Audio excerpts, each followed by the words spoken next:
but we have to give non-nerds credit. Blue vomit all over Hugh Jackman.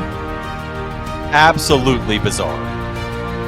Sweet Mother Jesus, what happened to those? Roadhouse. Oh my God. You know what? Let's move on. Hello and welcome to Movie Smash!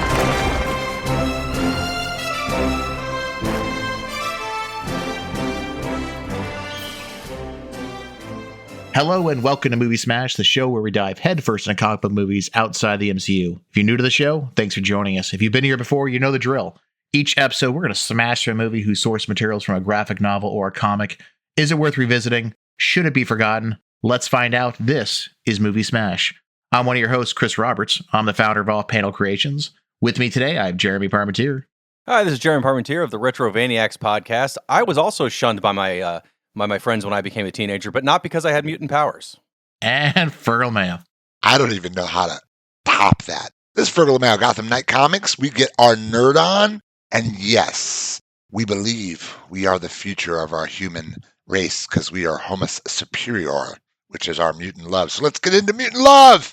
And our movie tonight, if you could have figured it out, is 2000's The X-Men, where it all started, basically. Starring Patrick Stewart, Hugh Jackman, and Ian McKellen.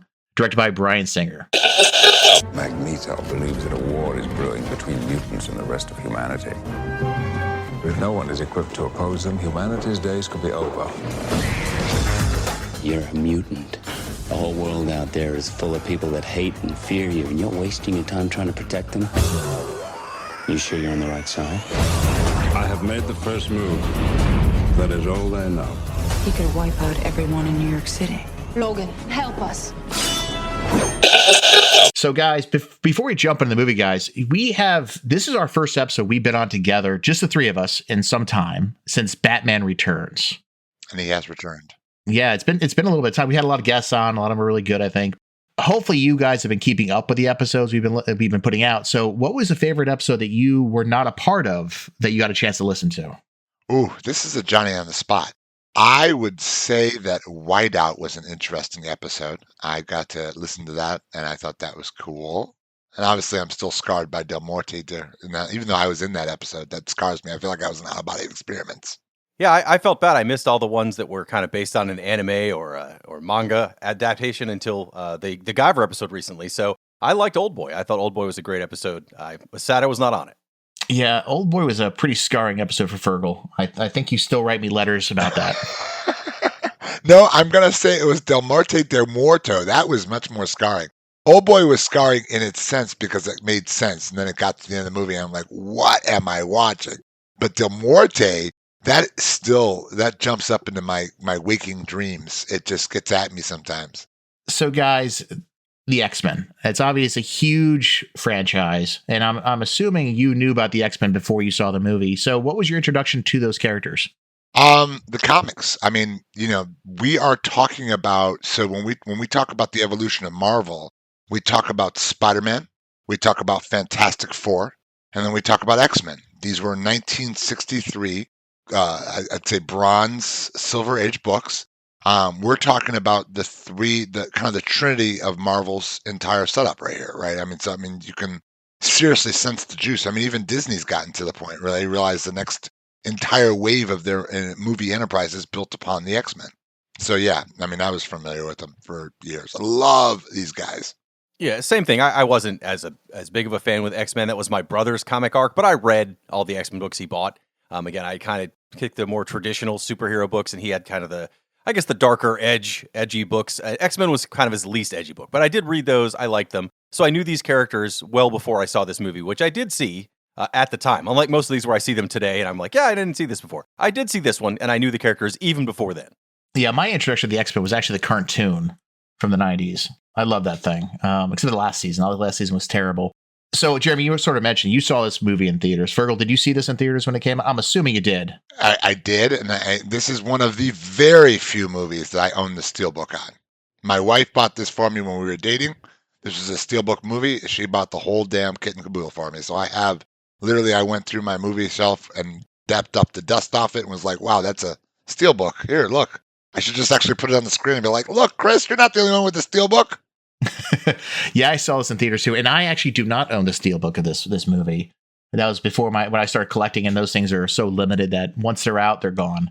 So, Fergel, you mentioned a little bit about Marvel and the history of X-Men with Marvel. What do you have any sort of comic book lore for us when it comes to this? Yeah, this is, so okay. We talk about several. I'll break it into kind of like just a quick three parts. One, top 5 most valuable comic book, right? So X-Men #1 still to this day gets well over $50,000 to $100,000. It is one of the top 5 books, released in 1963. The legendary Jack Kirby and the legendary Stan Lee. I say legendary because both Jack Kirby did DC and Marvel, so he's obviously incredibly brilliant.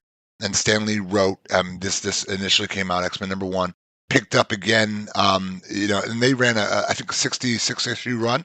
Then Chris Claremont got onto this series, which he's the one that sort of blew it up, if you will. So it's kind of Chris Claremont's baby once he blew it up, and it's been picked up by so many different incredible artists have made their bones on this. Todd McFarlane, Stenowitz, the changeover. If you look at the original X-Men, Bill Stenowitz is the one that changed it to its most current kind of cover iteration. He, from the first Jack Kirby runs to it. So it's one of the top. All these characters are some of the top characters in all of comic book history. And yeah, it spawned off countless movies, countless shows, countless games, and really it just, it was supposed to. Here's the funny thing about this comic: it was supposed to be Stan Lee's answer. At the time, he's very much a beatnik, and his answer for what he considered to be racial undertones of the day. And so this was this way of addressing that in a time when it was not able to be addressed. If this is your first time joining us, just a heads up, we'll be discussing the plot of this movie, and with that, discuss some elements that might be considered spoilers. But let's be honest with yourself, if you have not seen this movie by now, you probably weren't going to, so consider yourself warned. Jeremy, you want to run us through the plot of this? Sure. It's thankfully a brief origin of not just the X-Men, but the mutants in general, in the evolution of the human race. It went over about as well as you'd expect. Anytime something new happens, people freak out, and they did. So as a result, there's kind of 2 different opposing mutant forces. There's Professor X and what we would say are the X-Men, the good mutants, and Magneto and the evil mutants who are trying to either usher in an age of harmony with humanity or one that wants to destroy humanity to try to survive. And so as part of this war, we're introduced to Wolverine and Rogue, kind of at the start of the movie, who are brought into the middle of this conflict because Magneto has a plan for them somehow. And of course, the X-Men are stepping in to, one, kind of bring them into the fold, but also get them before Magneto does. I was happy that it wasn't 2 hours of explaining how each character happened and then one big battle. It's nice that it is kind of this overarching story that is a good story, but also introduces all those concepts. Wow, great explanation, Jeremy. Very well detailed, my friend. For this movie, guys, obviously the X-Men have had multiple iterations of them, and I think the most recent one before this movie came out was actually the animated series. Were you guys fans of the animated series? Yes, of course. I think the only one that I was a little bit was X-Men Evolution, which was it was an anime-based animated series. I wasn't a fan of that one. That was the one that was kind of went sideways, but the 97 was a brilliant run of the X-Men. The remake, the most recent edition, really took it to another. There are so many characters ever since when they first created this to where we get to now. And I think Jeremy hit it right on. It introduced iconic characters who still exist today. Obviously, Wolverine, Patrick Stewart, Ian McKellen. These guys are still out around there today. But also, I think it kind of carried through to the plot, and it moved rather briskly through the plot. And it was actually only an hour and a half long, if I'm not mistaken, wasn't it? It was just over an hour and a half. I think it was about an hour and 40 or so. I think there's actually a 2-hour cut out there somewhere. Probably in the Steelbook. So this movie, unlike several that we've been covering, is actually an ensemble movie. As you guys mentioned, the X-Men have always been more about the team versus each individual character, though they all have their stories. In this version of the X-Men, who were one of your favorite characters? It was brilliant to see what Hugh Jackman looked like. Have you ever seen the behind the scenes of Hugh Jackman on this movie?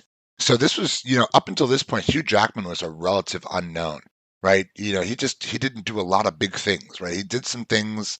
He had some actor, and it's interesting to look at him as when he's in the cage, he's fighting. He's still got the hair on his chest. That's like something rather interesting.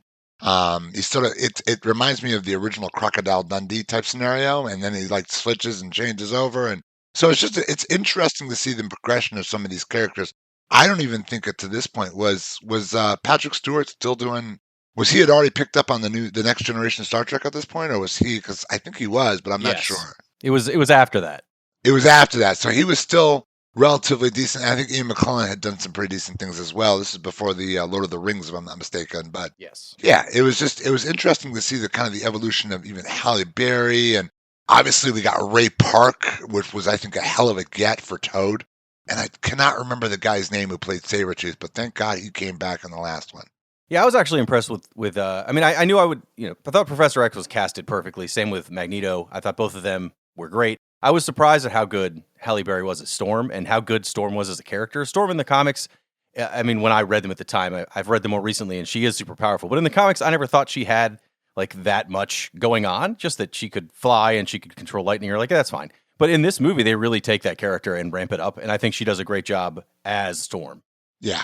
Yeah, the casting all around was really good. I mean, there's little tidbits out there that are funny. You mentioned, did I watch the behind the scenes? And of course, the answer to that question is yes. Hugh Jackman didn't even know much about. He didn't know the comics at all. And it's funny when after being cast for it, I think they were 3 weeks into filming at that point. He saw Wolverine. He didn't even know what a Wolverine was, so he thought it was some sort of wolf. So he tried to make his character more wolf-like early on, and the director, of course, Bryan Singer, was like, "No, you have no idea who this character is." Because, a Wolverine is actually just a giant weasel. It is a giant weasel, but an indestructible weasel. a mean weasel. In my mind, I really can't see anyone else playing Professor X than Patrick Stewart. He did such a really good job with it. He's sort of the way he carries himself, but he plays relatively the same character in all his shows. You mentioned Star Trek, and he had been doing Star Trek for many years by that point. But he basically he felt like Jean-Luc Picard in a wheelchair, which no complaints. He did a really good job. I enjoyed it. And Magneto, the dynamic between those two was really just spot on. That's probably, I think, where you have to, if you're looking at the most important interaction in the entire movie, that's got to be between those two brothers, right? Because they are brothers, and we don't always get the comics give you a deep dive into the explanation, and the newest X-Men 97 run really dives into their first meeting together. But if you their interactions together are what set up the kind of the tension between the Brotherhood of Mutants and X-Men. Oh, without it, the X-Men story is really a story of those two characters and their 100%. Constant struggle between one another, and effectively, they want the same thing. They just want to go about a different way. Sort of right. As I said, it's a Malcolm X, Martin Luther King, comparison. Analogy. Reluctant enemies, friends still first, but reluctant enemies. Now, one of the biggest characters they made a change on was Rogue. How did you feel about that change? When you say change, she's younger in this iteration. Yes. She's much younger, Anna Paquin, and obviously she's not raised as a Brotherhood mutant. She's not raised by Mystique. There are some certain things that came out, but I always thought that Rogue overplayed it, over-dramaed. So if you look at the students, so they tried to run through and give you kind of a mix of the students. I thought Kitty Pryde, honestly, the coolest student was Kitty Pryde walking through the walls. But that was a completely different Kitty Pryde going forward. But I think Anna Paquin, it wasn't until like Days of Future Past that she stepped into Rogue. Can I just be up on the spot like the rest of it? She's just screaming a lot. She is, but I think that character, you need that something to tie in. Why have we been brought into this war between Professor X and Magneto? You don't know anything about Wolverine's past necessarily. Everyone did, but let's assume you somehow walked off a bus from another planet and you didn't know who Wolverine was. You didn't get a lot of his background, but you didn't need it. But you did get Rogue's kind of awakening as a mutant, and now she's been brought into this school and all this. She's kind of pushing forward the narrative in the background of this fight for mutants between these two brotherhoods. So I didn't hate the character in this version, but I didn't like. At first, I was like, "Why is Rogue so young?" It does work, but that was also when I first watched it. Even the first time, I was like, "Well, that's a weird choice. Why would you change what I'm used to seeing, which is Rogue being older and where's Gambit, where's everything else?" It was like, okay, no, it works for this story. At the time, I remember not liking it much. On this watch through, it didn't bother me nearly as much. Fun fact, from X-Men 2 until Wolverine and Deadpool, that dude wanted to play Gambit. They wanted to recruit Gambit. They could not find one person. And Channing Tatum, when he got cocked up in this role, sort of like Ryan Reynolds, they just could not find one person to portray a accurate Remy LeBeau. Yeah, well, they had some ideas for Gambit. Gambit was actually in the original cut of this movie, and we can get more of that down the road if you want. But they removed his character. He's gonna be like one of those cameo characters in the background at the school. But they thought there'd be too much explaining necessary to explain his powers to the audience, so they didn't keep him. He was gonna be on the basketball court playing basketball and make the basketball blow up. But they didn't know how to show that effectively. So people were like, oh, I understand why it's working. It'd just be, wow, the basketball ball blew up. Yeah, I think the rogue in this character really is, Jeremy, I think you hit on it, the substitute for the audience. Like, she's there to help us see the world of the X-Men from fresh eyes. Because even though Wolverine doesn't know these people, he's been living for a very long time. He's been living with these powers for a long time. It's a fresh set of eyes to everything. And though I'm not a fan of her character in the movie, she does feel like a teenage girl if she just found out she had superpowers. Because I have two teenage girls, and that's what happens. My brother has two teenage girls as well. Is it really as bad as he says it is? Yeah, well, they go in waves. Like my oldest is past that. My youngest is just entering that. And it's hormones. It's all that kind of stuff. And it's crazy. So I could understand her portrayal of this person. The thing I always said, I thought was interesting was I always knew, Rogue as having the ability to fly, super strength, because she steals that from Captain Marvel, right?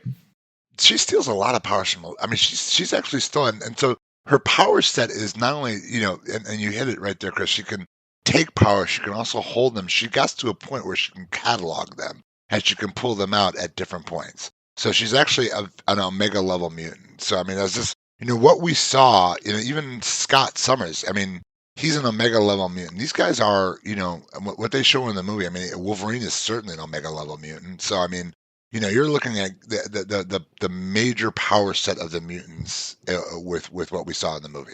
With Rogue, I was trying to figure out why, and I was watching a documentary, and Bryan Singer was talking about it, about how the reason she doesn't have the ability to fly, those are the powers she stole from Captain Marvel and put Captain Marvel in a coma. There was like a storyline of the cartoon about that. Only reason I know it. And the reason why she doesn't have those powers here is because at that point, this is when Marvel had sold off their rights to different people. Yep. And the Captain Marvel rights were not held at Fox. So they had to remove that from Rogue's storyline to be able to explain it. Well, and it's also interesting to see what Marvel looked like at that point. That was 2000. So that was just before they almost went out of business, right? Like that was literally, you may not, if you just kind of find some articles at that point, they were pretty much, they did a Ford Motor Company play. They like mortgaged and sold off everything they owned to just keep their company alive. Oh, yeah. Obviously, like I said, the X-Men is an ensemble group, and they've had different members come and go. But in this origin story, who would you have liked to have seen on that team that wasn't there? Colossus, Beast would have been another one. I would have just liked to see the Kirby, Stanley guy. I mean, if we're talking about, we're introducing the X-Men. Now, I get it. From a time perspective, you could not put all these characters in there and make them make sense.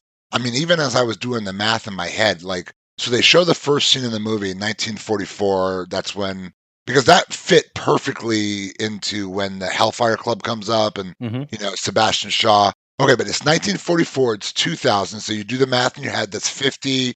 How old do you think he was in 1944? Probably 12, right? Maybe something like that. So now you got a 68-year-old man in 2000. That's how old he's supposed to be in 2000.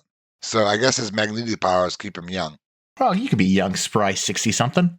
Yeah, but remember, those movies went on for an additional 20 plus years, so that would make him 100. So I guess he has to be, his magnetic powers keep him kind of spry. Once people get to adulthood in comics, they don't age past that point. Unless there's a special comic that does it. And they put old man in front of it. Old man Logan, right? That's the only time you age. I love it. This movie, it was the beginning of the X-Men series, I guess. There are 10 total X-Men movies that are considered part of the X-Men universe.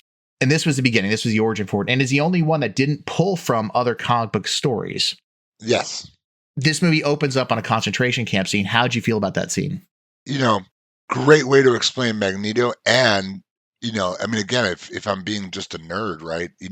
When you go on 24 years, kind of looking at it, because I watched it through Disney Channel today, because obviously I've seen this movie so often. I didn't even need to watch it to go through this entire movie. I've seen it that often, but I wanted to watch it again. And what I do see is that the directors over the last 24 years have paid homage, and there were scenes that picked up exactly where that first scene came. Like that, again, that Sebastian Shaw scene.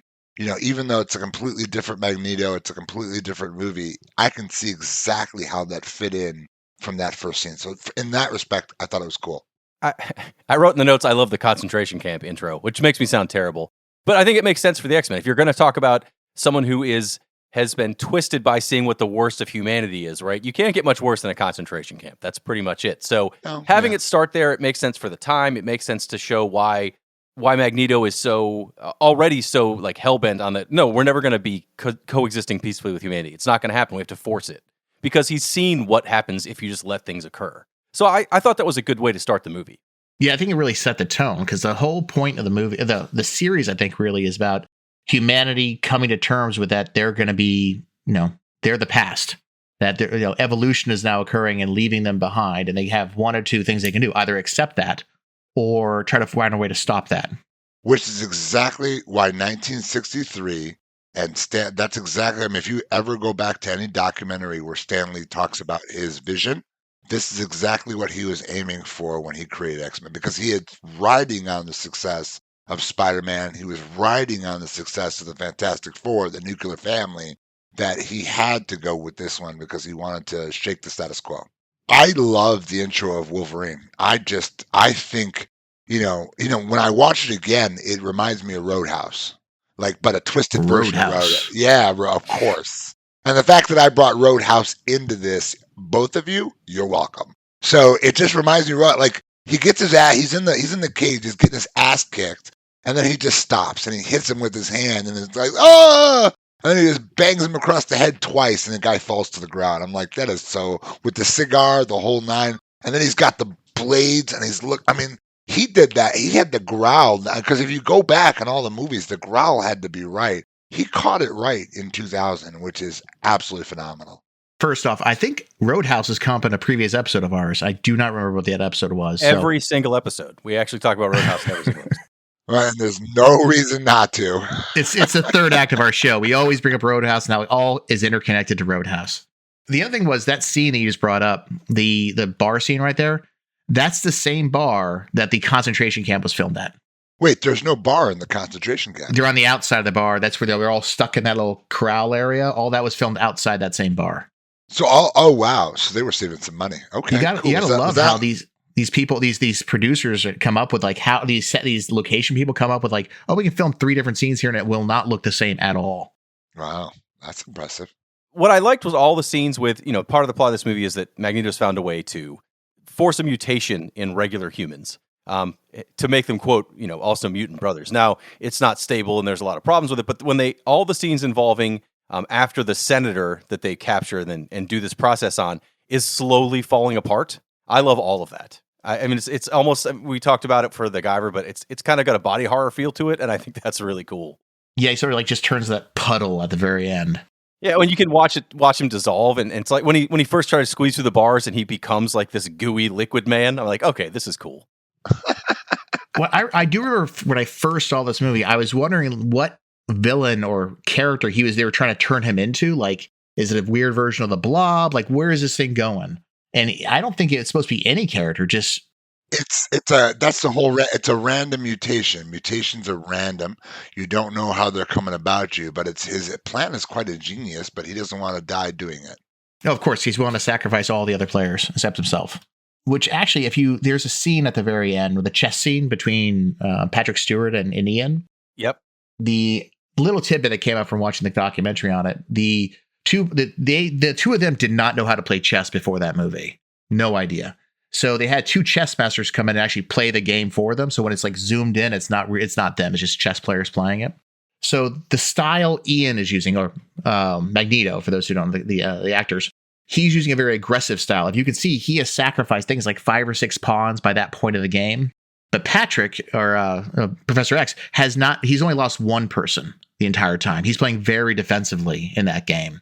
And it's actually just showing the way they take their philosophy of this evolution and how they manage their people into that chess game too. Magneto's very aggressive. He's willing to sacrifice everybody but his king. And Professor X does not want to lose anybody, so he's defending everything. And I will give you one more thing. X2 flows perfectly from X1. So what did you guys think of the Mystique Wolverine fight? She was a little bit more powerful than I would have thought. That's Wolverine, right? I expected him to have slit her up into 1,000 pieces, so she's fast. I thought she's always been powerful, but she's not more overpowered than Wolverine. But in this one, they made her graceful, they made her powerful. And then I think if, again, I'm going to sound kind of dumb here, but there's been a lot of movies made. They have, even through the Jennifer Lawrence Mystique days, they kind of kept the same level of gracefulness that Rebecca Romaine Stamos, who is so hot, by the way, was in that movie. She was in the chair for like 8 hours to get that makeup. She's completely naked, except for the makeup. The amount of time and energy it put to just to create those prosthetics for her, it's just layered on top of her. She feels like as she was interviewed about it, she goes, oh, she doesn't feel like she's naked or anything like that, because it feels like a full set of clothes, except the fact because everything's held on by adhesive, it does not protect you from the cold whatsoever. Not at all. I did not. I mean, it was fine to watch at the time. I was not a fan of that fight. I think one of the downsides of this movie is, other than Magneto, the other mutants that you meet that are bad are just, they're real strong. Like, they're fast. They're real strong. She has the ability to morph into all these other people. That's interesting. But we also made her real strong. Like, they're just real strong. Like, okay.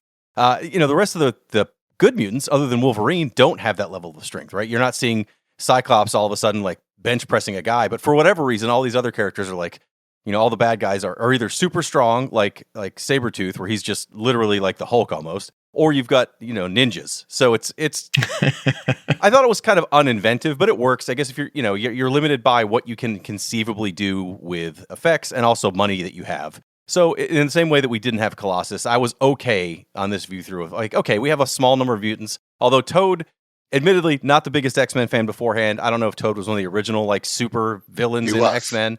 It was not one I would have picked off of a chart if that at the time. I didn't know Toad at all, so I was surprised there. But yeah, I mean, it's fine. But I thought that was another fight where it's kind of like, I get that they're trying to do the thing where now they've split up enough where you don't know who's the real person, who's Mystique or whatever. That was kind of cool. But the long fight with Wolverine, they could have done something else. I mean, Sabretooth is there. They could have used him for that. And let me just add that piece. If you look at the newest, so Ryan Reynolds is such a brilliant strategic thinker about what he's trying to do with his franchise. If you look at that movie and you see that one fight 25 years later between those two characters, the amount of excitement around that fight was probably at a knife's edge. You could cut the tension in that fight. Yeah, personally, for that fight between Mystique and Wolverine, the sort of who's who, that's, obviously it's a cliche, it's been done before, but you're right, Jeremy, she is a ninja effectively in this movie. But I do like the fact that the way we find out who's who is Wolverine cuts off her claws, because hers aren't obviously steel or adamantium, so they just cut right through. A little interesting thing about that, though, that was actually the last shot Rebecca did for the movie. She wasn't in most of the movie, obviously, but that was her last day of filming. So to celebrate, she brought a bottle of tequila for everyone to drink and have fun with for the last night. But because she had just filmed that part, she got sick and threw up, blue vomit all over Hugh Jackman. Perfect. Well, it is Rebecca Romaine Stamos. I don't know how mad I would be. I had a feeling you might say that. Like, what? You might actually enjoy the blue vomit. No, I wouldn't enjoy any vomit. I'm a sympathetic vomiter. So if vomit comes flying my way, somebody else better get out of the way because it's going out the door. How did you guys feel? Obviously, the movie ends, for those who have not watched it, which would be very surprising to find anyone who hasn't. The movie ends inside the Statue of Liberty. Magneto has converted the torch into this device that will turn everyone at this UN event, this UN gala, into mutants. Mm-hmm. How did you guys feel about that final scene with all the Brotherhood coming together and the X-Men coming together for one big final battle? A little again to Jeremy's point. The bad guys seemed a little bit more overpowered than the good guys. But then Wolverine, you get to see him kind of stick his claws to himself. I thought that was dope. I thought, doing the thing where he spins around and comes back after Sabretooth. I thought, was it Sabretooth or who do you come back? It was Sabretooth. I thought that was cool. Yeah, I mean, like certain things were good. I thought when Rogue took his powers, he opened up way too many wounds. I don't remember him getting sliced like that. Did he get sliced all those different ways? No, I think it's more about not that he's taking on more wounds. It's that his body is sort of pulling in on itself. His skin gets so tight and dried, it starts cracking on its own. Well, the face wound he has is from the very beginning when he goes through the car and they have the car crash she sees him heal. It's the same spot. I think that's the reason for that, to kind of show like, yes, he has super healing, but this stuff is still healing in the background, and not having it means these other things that would have been, fatal wounds may reopen at this point. I think it was a throwback more than anything else. Now, I gotta say, there's one wound Hugh Jackman did probably recover from in that scene where he's that 6-foot jump when he was like flinging off the Statue of Liberty. He was in a giant harness for that, and his testicles got caught in the harness. Oh, sweet mother Jesus! What happened to those? They weren't adamantium. No, they were not adamantium. Although, would you really have functional testicles if they were adamantium, or could you just use them as deadly weapons? That's why they're called balls of steel. I'm just thinking out loud. How would you make your costume? What would you do? Because, I mean, there's only one part that really is... You get the truck nuts and just hang a pair of truck nuts on there. I don't know how we got this way, but let's move forward. So any other scenes stand out to you guys? We've sort of high-level covered this for our audience. Like, we're hoping that they have all seen this movie and they can follow along with us. But were there any sort of like scenes along the way that you want to make sure we touch on? Magneto's quiet power.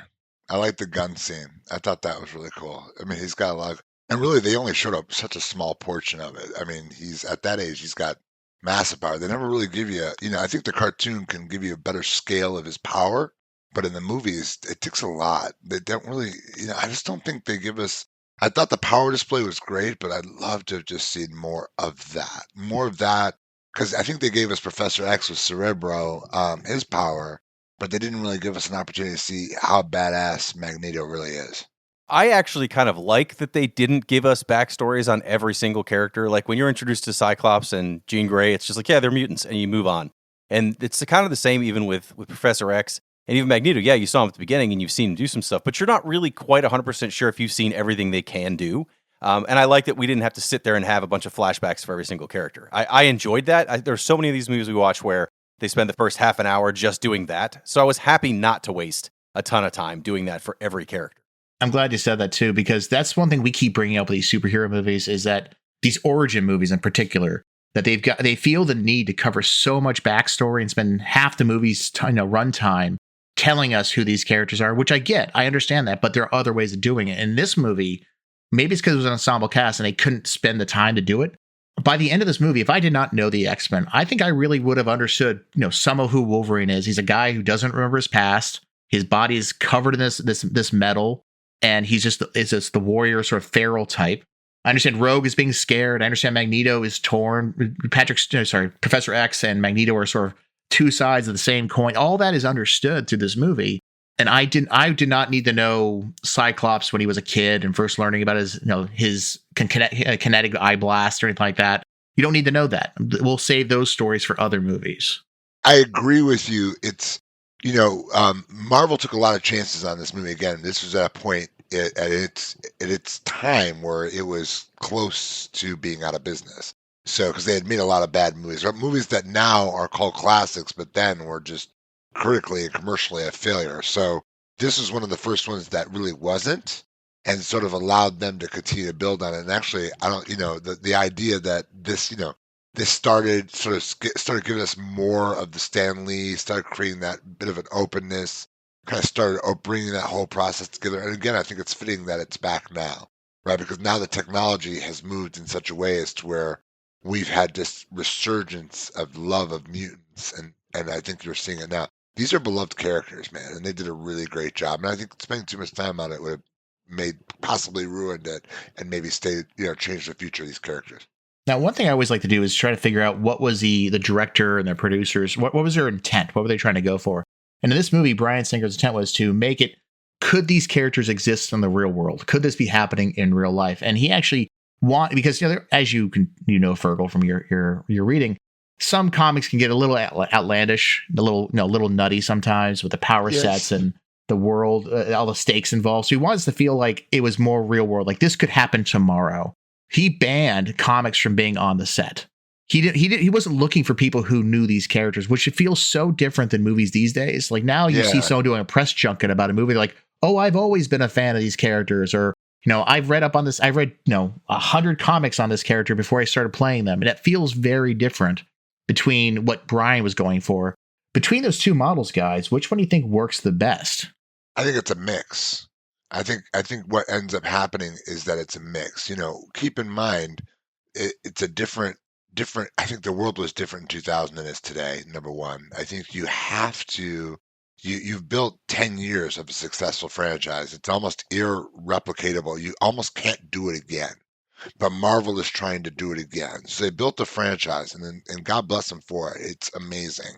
But the public is kind of burnt out, right? They're kind of tired of the story. They need something new. And, ultimately you have two choices. Someone can write a brand new story, or you can just mine the shit out of the 60 years of material, 60, 70, 80 years of material that it currently exists out that's actually brilliant. I think the biggest difference, like Fergel said, is the time frame. We've mentioned that at this time Marvel was, almost bankrupt. They almost closed the business. Comics were not popular.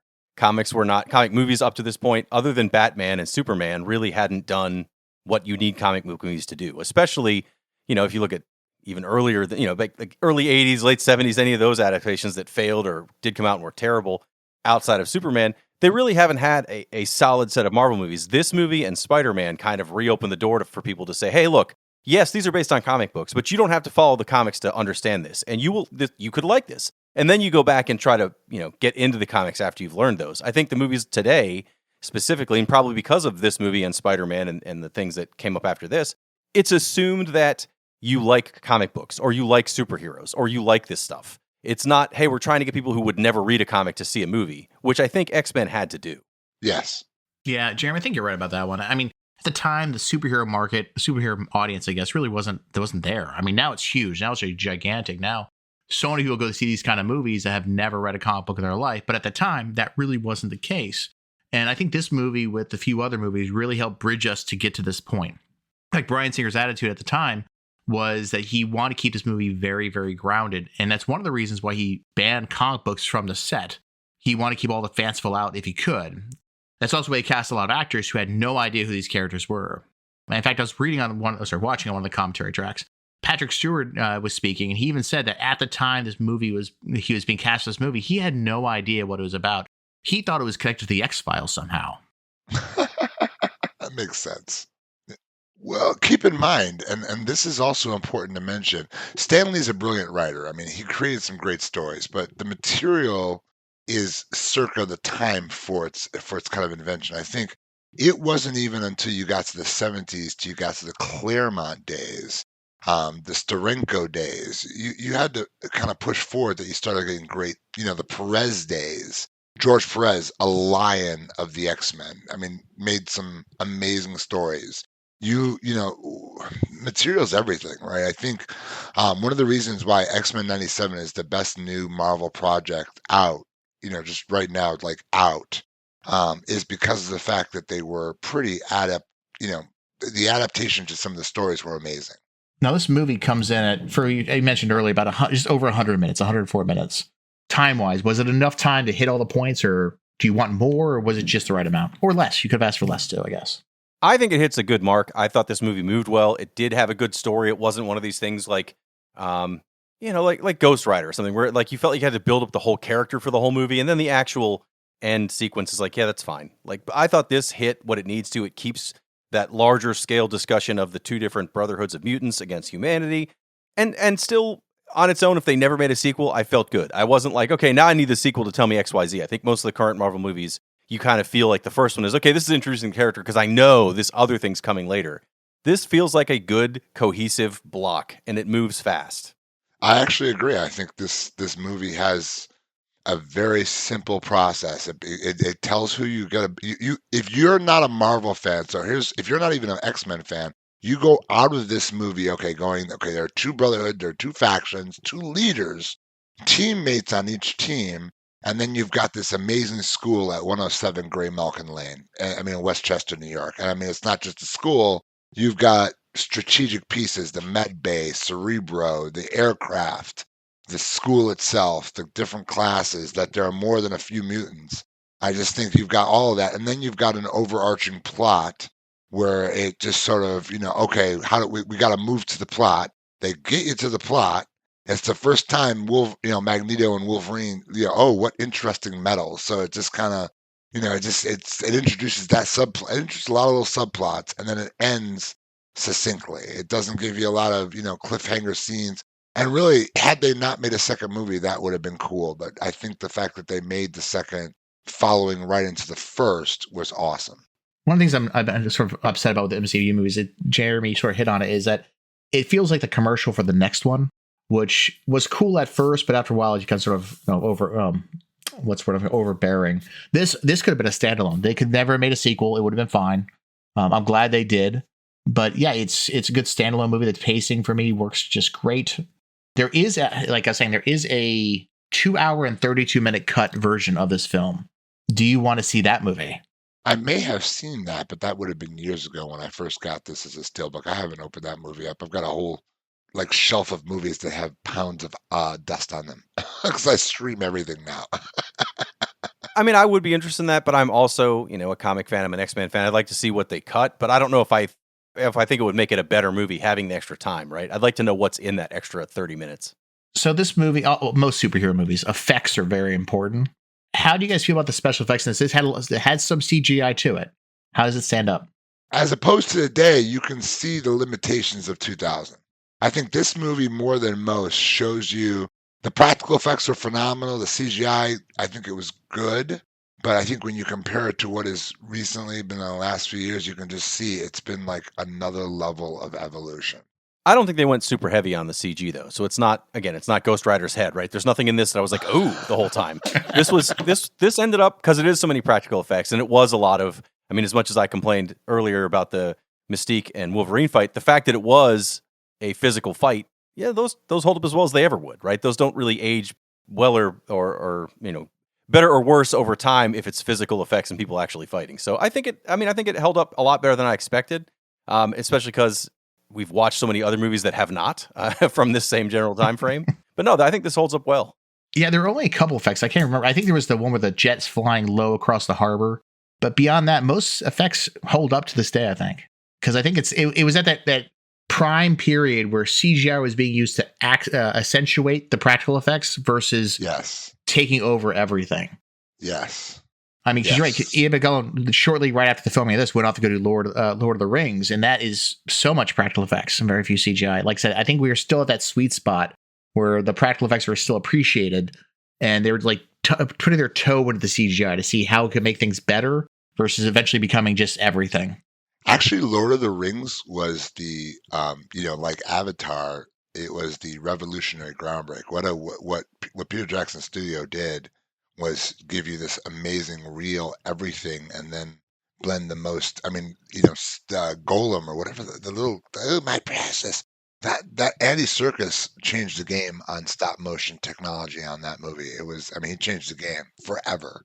And then they went off to make The Hobbit. And of course, he went off to make The Hobbit, which is phenomenal. Guy's so rich he doesn't have to work ever again. So, guys, this movie, obviously, with a movie this big at that time, there were a lot of changes that it went through. And I want to sort of touch on a couple of those. I wonder what your thoughts are. So I reviewed one of the original scripts. Now, they went through a lot of rewrites, but one of the original scripts, and I want to walk you through the plot of it. I want you to tell me, do you want to see this movie? So the X-Men, and this time it's composed of Professor X, Cyclops, Jean Grey, Beast, Iceman, Angel, and the new Wolverine, new member of Wolverine. So it'll still follow Wolverine joining the group. They got to fight the Brotherhood of Mutants, which are composed of Magneto, Sabretooth, Toad, and their newest member, the Blob. And the Brotherhood of Mutants are trying to conquer New York City, right? At the same time, 3 Sentinels sent in by the government are there to stop both groups at the same time. And it focuses on a rivalry between Cyclops and Wolverine for the heart of Jean Grey. They also explain that Magneto caused the Chernobyl disaster. They add that in there too. And they had the X-Copter instead of the Blackbird, and the Danger Room does make an appearance. Do you want to see that movie? Yes. Why not? It's a very busy show. I think they just did that in X-Men 97 season 1. Yeah, I would say that's all things that we've seen in other X-Men movies, but I think as the introduction, again, if you're trying to sell this movie as a gateway to people who don't normally want to go see comic movies, that's too much. Just the addition of the Sentinels is too much. That's too much for people to walk into. Yeah, when I was reading over that, I was like, okay, I can see this. You got the same battle between the Brotherhood and the X-Men, and all of a sudden they're like, oh, well, we throw in 3 Sentinels. Oh, that would be dope. If they were comic accurate Sentinels, that would be kind of fresh. Now, Would it have thrown off non-nerds? Perhaps. But we have to give non-nerds credit. I think you're right. Now you totally can. Today they could do a movie that's nothing but Sentinels and all this, and it would be fine, and no one would bat an eye. The introduction of the formal X-Men into Marvel could be that, and everyone would be like, "That was awesome." But I think at this point in time, you could not have done that. Wasn't one of the X-Men First Class ones have a bunch of Sentinels? I did. Actually, it was Days of Future Past. Days of Future Past. Guys, I totally brought it in there. There's the road cut on that one. Okay, so here's some casting changes that were made, and I want to so I'm going to go through a couple characters. I want you to tell me what do you think of these choices, or the choice of not to have them. Okay, hold on. Before you start, I'm going to put $5 that at least one of these characters, and I would say possibly even Rogue, is Sylvester Stallone. Every time he's listed as an actor. Son of a Yeah, so why don't we do that? So we got Sylvester. So who are you guessing is going to be in this lineup? We got Sylvester Stallone. Yep, every time. Every time. Okay, you got to give me all the characters. You got to give me all the actors. You want to go one by one? Okay. Just give them all to me. First, we'll go with Wolverine. Who do you think is on this list? John Travolta. Okay, that's interesting. And Jeremy, who do you think's on this list for Wolverine? From this time frame, I mean, I'm still going to go with Sylvester Stallone, despite that I don't think that's the answer. Okay, so here we go. Ready? We got Russell Crowe, who, by the way, is the one who recommended Hugh Jackman for the role when he turned it down. Because he thought he had just done Gladiator, and that was like a wolf symbol on his armor. He thought that was too close to a Wolverine, and he wanted to play two animal spirits at the same time. Oh, wow. Mel Gibson. Interesting. Mel Gibson. I could see that, but a younger Mel Gibson, even in 2000. But yeah, I could see that. Aaron Eckhart. Aaron Eckhart. No. Podcast favorite, Jean-Claude Van Damme. There you go. That's the other one. But no, I don't think he would work either. Wait, I want you to stop. I want everybody to stop at this moment. And I would like everybody to put together your version of Jean-Claude Van Damme. I don't care whatever period of movie we're going to. And then I want you to add the mutton chops, the claws, and the uniform. Put it all together. God, imagine his Wolverine accent, though. That would be so incredible. Viggo I'm Mortensen. so sorry. I don't even know who. Oh, the guy who played in the Violent. Yeah, no. Yeah, I think after you see that, you might think so. But before then, I wouldn't have thought that. Ed Norton. Not at all. He played a horrible Hulk. No. You know what? We've already had this fight before. But no, he would not work. No, well, Fergel wasn't here for that fight about Ed Norton. Remember, that was when it was just you and me. He wasn't here. We discussing why Ed Norton made a great Bruce Banner. No, he's not Mark Ruffalo. He's not that. Oh my God! You know what? Let's move on. We got to keep going. Yeah, we only have so much time for this. Wow, Jeremy, there's a stirred passion in you. I love it. Let's do this. Obviously, you have not listened to that episode. Next up, Keanu Reeves. Not a chance. No, not as Wolverine. No way. And last but not least for Wolverine, Nick Offerman. Who is that? Can I stop at this require? Is that just some entitled young gentleman? I don't know. Who is that? Who did Nick Offerman? Nick Offerman was an Parks and Rec, the guy who hates everybody that works in the office. He's great. I love Nick Offerman. He would be a horrible Wolverine. The way he would deliver his lines would just be, they'd be too perfect. It would sound like very bad. If Beast and Wolverine were the same person. But Beast with a chip on his shoulder. Yeah, that's what I mean. Beast with Wolverine. How about Rogue? Who do you think Rogue should be? I already guessed Sylvester Stallone. That's my guess. Oh, Sylvester Stallone. Actually, I think that let's go ahead and up the game a little bit. Let's go with that 6-foot blonde opposite Sylvester Stallone, Rocky IV. For Rogue? For Rogue, yeah, I think she's perfect. Kirsten Dunst. Now, when you asked this question, were you also knowing that Rogue was going to be younger? Or were you going into this thinking, Rogue's in this movie, Rogue should be X, as somebody who's older, like a Sigourney Weaver, right? That could have worked for Rogue as an older character. This is after the script had been written, so they knew we it know was a young Rogue. Okay, yeah, we know it's younger. So I say with Sylvester Stallone. There's a Rogue that's on YouTube right now. There's a video, a spin-off on video. It's got one of the Carradine brothers in it. It's a really cool, 10-minute short Rogue and Gambit. That Rogue is the perfect. I mean, it's very hard. I mean, maybe, I don't know. It's very hard to find that. Who would be I think you should have had an older Rogue, number one. I just think it would have been cooler. Here you go. Sarah Michelle Gellar. 2000s Sarah Michelle Gellar. Maybe. So right off Buffy fame. I think maybe we could pull her off. Too old, though, for a character that's supposed to have just become like a teenager. Jennifer Love Hewitt. No. I think it's the same argument. I think they're too old at this point. How about a Natalie Portman? That could have worked. That could have worked. Alicia Silverstone? Nah. Too old. No, because I mean, was this before or after Clueless? I think this was after Clueless. It would have been after Clueless. Oh, Was this no. after Batman and Robin or whatever one she was in? Yes. Yeah. So I think no, so. that's 100% no. Well, why don't we move on? There's so many more for Rogue, but let's move on to Magneto.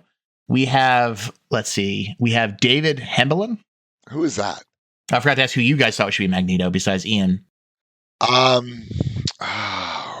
Because I think there is one in your head that could be a good Magneto that's on this list. Sylvester Stallone. No.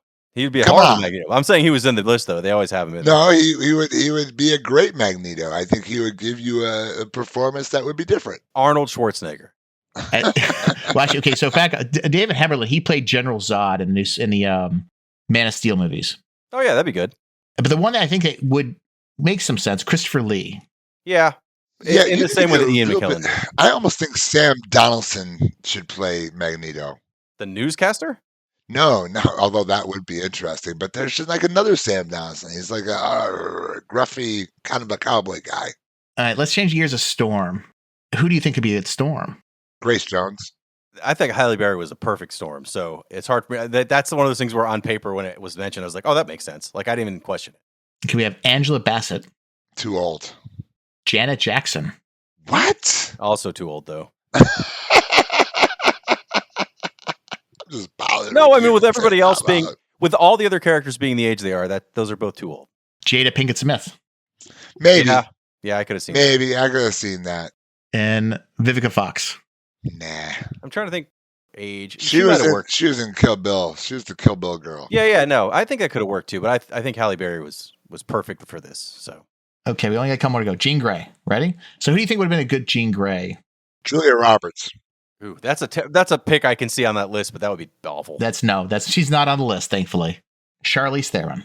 Of course, she's a go-to. She is a go-to. Yep, that's a guarantee. You have Julianne Moore. Yeah. I don't think she would have done a very good job at it, but I think she would have. She would have been I young. can see her on the list. To me, I thought Famke Janssen looked a little older than she needed to look for Jean Grey. Like she looked older than Scott. Am I the only one that saw that? Thinking back on that, she did look a little older than Scott, but I don't know. They're supposed to be around the same age, aren't they? They are supposed to be almost the exact same age. Okay, Lucy Lawless. Right off Xena Warrior Princess. Probably not. No, but I could have seen her as a Mystique. Yes. Oh, yeah, that's true. Helen Hunt. No. No. Okay, let's change. I'm not doing all the ones off these lists, obviously, but Cyclops. Who do you think could have Helen been a Hunt. Cyclops? Helen Hunt of Cyclops. Yep, Helen Hunt as Cyclops. Sylvester Stallone. See, that one I couldn't see. He's too old. Okay, Cyclops, Ben Affleck. Yeah, I can see him on the list. Again, I don't think that's a good choice, but I can see 100%. see him on Tom the list. Cruise would probably Yeah. make a good. It's that kind of character. I mean, the guy they have is a very Tom Cruise-y looking guy. Well, whenever they mention Ben Affleck, you got to also mention Matt Damon. Matt Damon. Also, Sorry. Ethan Hawke. What? Ethan No. Hawke is Cyclops. It's not working. It's not going together. Okay, speaking of Mystique, we said Lucy Lawless could have been out. She wasn't on the list, but I have two for Mystique. Jerry Ryan. Okay, from Star Number Trek. 7 of 9? Yeah, 7 and 9. And Lucy Liu. No, she would have been Lady Deathstrike. Yeah, no, I don't see it. No, okay. I mean, well, she would have under blue makeup the whole time. It wouldn't have been any different, but yeah, okay, here you go. We're gonna these. There's only one option for. First off, Remy LeBeau, the Gambit. Who do you think they actually had slated for Gambit until they decided not to put it in? I don't know who. Keanu Reeves. I was Scott Bakula. I was throwing a name out. That would have been a good choice. Could you see Keanu Reeves as Gambit? I think he would have looked fine, but I don't know if he would have had the accent right. Exactly. The accent or the ad. Well, he's clearly done the martial arts, but did he do the Matrix at this point? Yes, Matrix was done by this point. That was late 90s, I think, right? Like 99, 98? Yeah. Yeah, it was Matrix 1, not 2 and 3. Yep. Just Yeah. the first one. This is the first one. Okay. So we had some martial arts going on. Maybe you could have did it. I've saved the best for last. Professor X. Just give me one name. Tom Selleck. Tom Selleck, interesting choice. He'd have to shave. Yes. Jesus. I don't know. I mean, again, that's another one that's like Storm, where it was like, well, of course it's Patrick Stewart. It makes sense it's Patrick Stewart. If you're going to go with the old Professor X, Gene Hackman. Michael Jackson. That would have been bizarre. No, yeah. Absolutely bizarre. But do you want to see that movie? No. Yes, that I do. I'd love to see. No, Professor we've X already would be. seen that one. That was The Road to Oz. There was already a movie where we seen Michael Jackson do an acting thing. So you think Michael Jackson cannot play a Professor X? I don't think that in any world that reality, if you want your company to be alive 6 months from the date you put that movie out, you don't put Michael Jackson in that movie. So guys, for the movie we did get, what did you love about it and what could they have done better? Perfect movie. I mean, maybe, I don't know, maybe give I think this movie did everything. Maybe throw a couple additional characters, a little bit more in school, but in general, the movie did exactly what it needed to do to keep alive the entire Marvel universe. Yeah, I think if anything, I would add more characters. I liked the school as a location. I like the idea of having these younger mutants. I don't think they spent enough time on it, but I also don't think that's what the movie was about, so I don't care too much. But that's what I would have wanted. In fact, if that extra half an hour is mixed in footage of things happening at the school with different mutants, I'd be in. Yeah, I feel sort of the same way. Like I spent some time thinking about this question about what could they have added to it to make it better. And I think because it feels like there is just enough, right? There's not too much. Like we've seen that with like later X-Men movies where there are just so many characters where nothing concrete happens in it. It just becomes just a list of cameos. This, I think, it feels like there was just enough where I'm wanting more. But I think if you gave me more of it, it would ruin the whole movie. Speaking of that mansion, by the way, that mansion that was used in the shot for this, that was actually also used in the movie Billy Madison. And it was also Luther's mansion in Smallville and the Queen mansion in Arrow. That thing's been used everywhere. That is a used mansion. I would not want to stay there. Well, that's how you pay for the maintenance on it. Just keep renting it out for studios. Maybe the studios built it and own it. Who knows? With this movie being over 20 years old, and not part of the MCU, sort of not, I guess, with the newest Deadpool movie, they're talking a lot about introducing the X-Men into the MCU. Besides the little cameos we've seen here and there with like the Marvels or Deadpool, how would you like to see them introduce the X-Men into the MCU? To the opening of them, I mean, I think the way they've done it is absolutely, I mean, I think that they've created a situation where in one universe, mutants didn't exist, and another universe they did. I think they built the perfect situation. Sometimes the execution of it has been horrible, but I think the Fantastic Four leads to the Battle World, leads to the X-Men, it just continues to open up, and I think they're doing it in multi-levels, so cartoon, real life. I think they're doing a pretty decent job right now. I mean, you got to give us all of them. You got to, I think we're starting to see more of mutants. I think, adamantium. I think Tiamat, that whole celestial that nobody talked about that came out of the earth, that's supposed to be adamantium, which will then kind of give us Wolverine a little bit more, allow us to get more explanation of that. Yeah, I think since they've introduced all the other universes and other timelines, all the other stuff, it's easy to introduce these to the universe without saying like, well, they've been here the whole time. We just didn't see them. They were on an island, right? You can do whatever and it would work. I think as a whole, and we don't talk a lot about the current MCU, it's a little too large and unwieldy. So I'm okay if they keep this as a compartmentalized thing that we occasionally get glimpses into. And that's fine with me. Yeah, you sort of touched on it too. Like it's having them be part of the world that was already there seems a little far-fetched because you think it would have come up storyline wise. But I also hate the multiverse. It just, as like a writing device, it just makes things way too easy. It is easy, but the mutant story is the story, right? Like, I mean, Deadpool showed that. Well, it could also be that mutants just now start appearing because of the whole celestial stuck out in the ocean. I mean, you just incursions. I think Fantastic Four soft reboots the whole thing. That's me. That's supposed to take place in the 60s or something, isn't it? No, it's ultra weird because the technology feels aesthetically from the 60s to 70s, like Mad Men type era, but they're actually like in the 25th century level technology. So it's a really weird multiverse that can sense sort of like a Victor Timely, what Kang was supposed to be. They know where others are not supposed to know, and they know when they're trying to stop it. So given how many comic book movies are out there right now and the fact that the X-Men are probably going to get reintroduced to the MCU, should people go out and find this classic? Or if they haven't seen it in a while, go back and rewatch it. Rewatch it.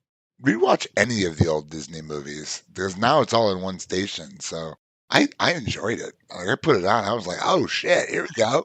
Go Wolverine. Well, and I think because this is a unique story, it's not from a comic directly. It's It's a self-contained box. Yes, it has, obviously leads to the next movies that did come out, but at the time they didn't know there was going to be one. So this is a very good self-contained movie. I don't feel like you'd have to feel like, well, now I've seen this, I've got to watch X2 and I got to watch the others. You might want to, but you don't have to. You've got a full story here and it's fine. Yeah, it is the beginning of a 10-movie saga that are all interconnected. But you're right. I think if you just watch this one as a refresher, you don't need to see the other ones, though we'll probably cover the other ones at a later date. It's not a commitment that you're making. Though I do feel like these days with the MCU, you are making a commitment to have to go back and watch the entire catalog to remember what's happening, to figure out what's happening. And I think that's where Marvel is trying to make another chapter. I think ultimately that was their problem. I think that's where it became unwielding, was because they were trying to tell the same story, chapter 2. And it was not working because it gets bigger and bigger and more unwielding. So you have to close chapter 1 and reopen chapter 2 and literally just close off what you just did so you can do something completely different. It's hard. I mean, you can tell when they started with Iron Man and the MCU that they had no idea they were going to get to go as far as they did, that it would be as successful as it was. So after Thanos, you're kind of like, well, now what the hell do we do? And it's felt like that. It's felt a lot like, well, now we're just going to make stuff for people who are already into characters and comic books and this other stuff. And it's fine, but it doesn't feel like it's building up to anything. It feels like it's just happening. I know that there are overarching stories in the background building up, but I also read comics and pay attention to that stuff. I don't know if everyone else feels that way or if they're just tired of it all, because it is the same story over and over again. Kind of. Gets a little bit, but that's supposed to change. So fingers crossed. Well, I'm a little interested in the fact that DC is rebooting their universe. Have you seen Creature Commandos? I was just about to ask that question if you guys have seen that yet. And it is amazing. It's great. It's better than good. I am blown away by how they took this character and they kind of kept it to the movie. Well, first off, can we just get a second to talk about that intro? Marvel went one direction and gives you every character as it leads into a Marvel side. DC just gives you Superman. I'm sorry if I ruined it for somebody, but watch that intro. That is a cool way to bring DC out. And one thing I like about it, Jeremy, have you seen it yet? No, I have not. Okay, then I won't spoil anything for you because we don't spoil things here. Well, until 20 years later. You can do it 20 years later. So yeah, we'll remaster this one 20 years from now, and I'll spoil everything. The nice thing about it is that because first off, if you like James Gunn movies like Guardians of the Galaxy, Peacemaker, or the Suicide Squad, you're gonna like this series. It feels very much like his show, and it is. But I like about it because of the fact that he worked on the previous DC universe. He obviously has some good feelings towards it and doesn't want to give those up. Within the first 10 minutes of this episode, you know what's canon from those previous stuff and what is not canon. Exactly. I don't want to ruin anything. Yeah, he does a great way doing it. Absolutely, Chris. I could not agree with you more. You should watch it. I'm sorry, we didn't mean to plug DC, but damn, James, you're putting out some stuff. I'm just going to leave it there. And I love the fact that James Gunn has this habit of taking these really low-level characters that no one has ever heard of, that do exist, and bringing them to the forefront, because I think it's around expectations. I have no expectation when it comes to The Bride. I have no expectations around the Weasel. I have no expectations around Phosphorus Man or whatever his name is. We're getting off topic here, I know, but let me just say, I'm surprised Weasel has stood around this long. Which is amazing. But anyway, so for our listeners, if you have not seen the show, go on HBO Max, go watch the first 2 episodes. They're out there while we're recording this. I think they're coming out every Thursday. It's worth the watch. And I would love to say DC's paying me to say that, but they are not. But if they want to, go to www.movie-smash.com, send me a little note. We'll gladly be your shill. So, but in closing for this movie, X-Men 2000, how would you guys rate it? I'd give it a thumbs up ×2. It re-inspires certain feelings and gives you, we've seen Hugh Jackman through 25 years of Wolverine. And it really does look like something else when you see it all the way through for what it used to look like. Even Patrick Stewart or Ian McKellen, you see Patrick Stewart in the last Doctor Strange in the Multiverse, you're like, that dude is really old. He's really in that wheelchair. I'm going to go with 3 claws at about a 45, 50 degree angle. So it's 3/4 of a thumb. I'm not very good at math, but 3/4 of a thumb. I would probably go 3/4 of a thumb up. I was thinking about this because we have watched so many movies by this point. I think my personal rating of movies has gotten a little more lenient towards them because we have seen some serious dregs out there. Oof. Like we did recently. What was the movie that we did recently that we all gave it high remarks? Oh, The Guyver. Guyver. Yeah. Guyver. I was surprised that we all gave it such raring reviews, and it's not a high quality movie, but it was a fun movie. Yes, it was the most enjoyable movie that we've watched in a long time. Yes, Exactly. no, I mean, because it knew what it was. It didn't shy away from it. First off, I'm surprised you guys are giving this a 3/4. Now, Jeremy, I love your claws. Like seriously, I match you with my carbanium little lines from Omega Red. Seriously, that was fresh. But I think we should definitely give this a high. I love the 1/4 thumb, 3/4 thumb. This is a great movie. This saved Marvel's company, gave them the space to give you Iron Man. If you take away the lore of what this did for the future of movies, that kind of thing, I think it's all around. It's a good movie. And I like the fact that it's tight. It doesn't have the weight of anything around it. You don't have to know these characters going into them, even though it doesn't do a huge job of introducing them. I like that. Right. But I have to sort of pull back saying I might be loving it so much because we haven't done a good superhero movie in a while. So I got to make sure I'm not overstating it. It's a great watch. People just go find this if they haven't seen it, which would really surprise me. If you're listening to our show, you have not seen this movie before. But before we head out, guys, I do have a mailbag for us. Oh, man. I know. For our listeners, if you want to drop us a note, just go to movie-smash.com. On the bottom of the page, there's a way to send us a note. We will probably read your, unless it's just blatantly false, we'll probably read it. What am I saying? So go on there, send us a comment, let us know what you think of the show, or just have a general thing you want to ask the crew here. But for this one, it says, after these last couple movies, are Fergel and Jeremy getting the therapy they need after watching Cemetery Man and Scott Pilgrim? Well, I mean, first off, somebody needs therapy after Scott Pilgrim?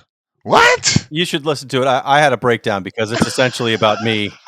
If you remove all the fun, that's Scott Pilgrim. I liked it, but I didn't like it when it was new for reasons I talk about on the episode. As my wife will tell everybody, I've not gotten the therapy I need, and I will probably never. I'll just continue to do podcasts and hide in my basement. Well, and that's why we buy toys. Let's be honest. I buy toys it helps me to avoid therapy. I love comic books.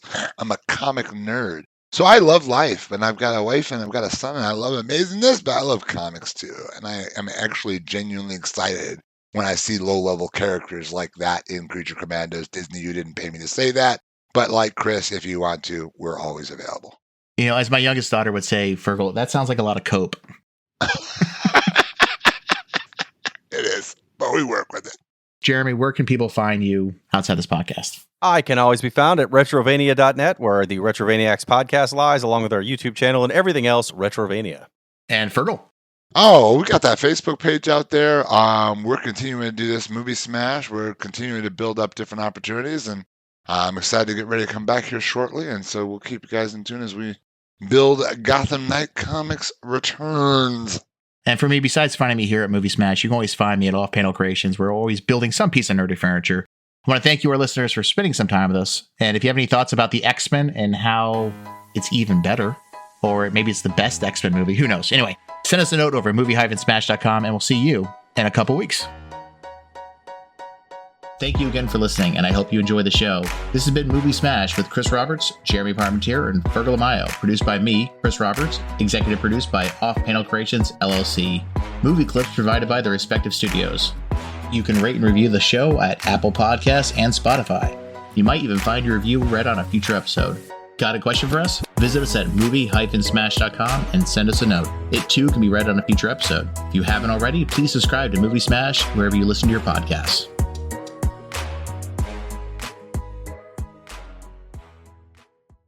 Oh, my precious.